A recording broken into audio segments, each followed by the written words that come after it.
Do you have Crawford jumping up 2 weight classes to fight Canelo, who's a natural light heavyweight?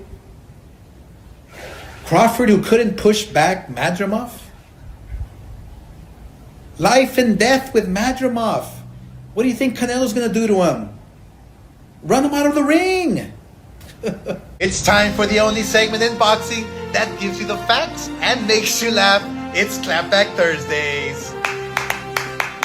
God, it makes me horny. Yeah, baby. To tell you I told you so. I told you. I predicted the Canelo Crawford fight like a goddamn fortune teller. You're the Oracle? Canelo's feet were cemented on the canvas as he was hitting air. What the fuck was that? Props to Crawford. Thank you. He came up 3 weight classes and fought a beautiful fight. Good job. What a great performance. Did you get what you was looking for? Like taking candy from a baby.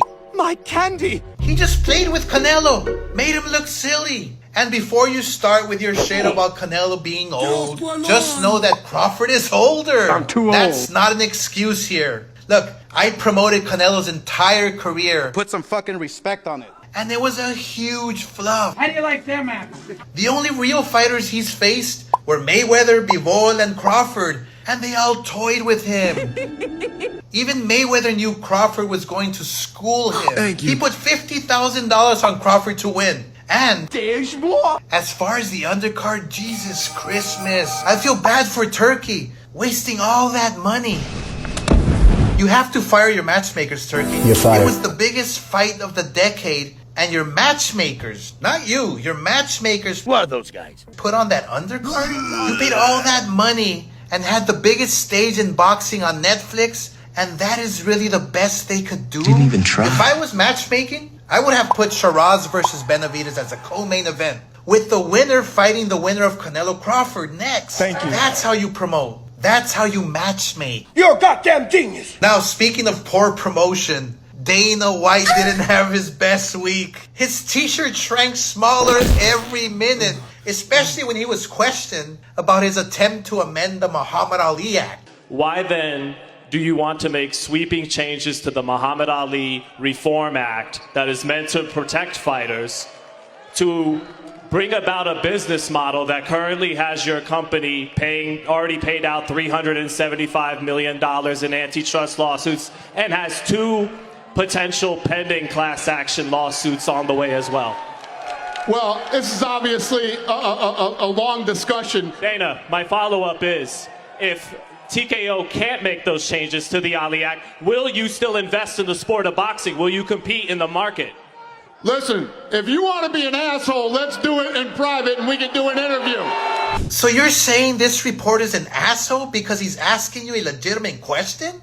Fuck that dude. That's because the Muhammad Ali Act protects fighters, and TKO needs it to change so they can fuck fighters over. Sorry, Uncle Fester. You can't muzzle the boxing media like you do in the UFC. That's all right. And after this debacle, he decided to skip the undercard and shows up in the beginning of the main event, where he's just watching the UFC on his phone the entire time.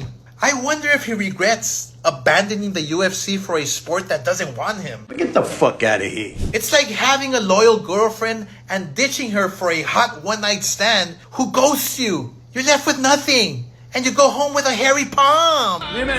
That's Dana White. Come on, beat her.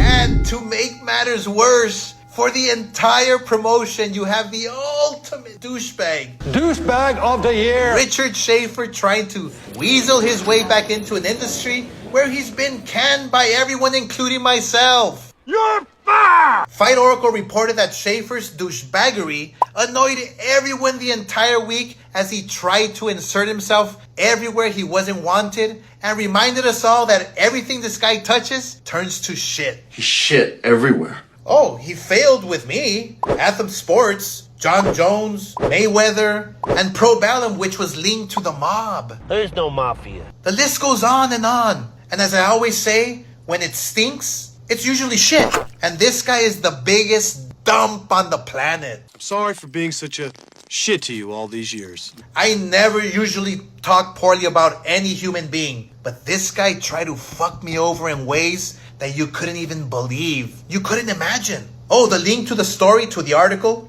is in my stories, so you can read it for yourself. So remember, kids, you're never a hater if you only speak the facts. And you know what? Clapback is made and based on the facts. And I have to say, it feels really good to tell the truth. So Richard, Dana, Canelo, you.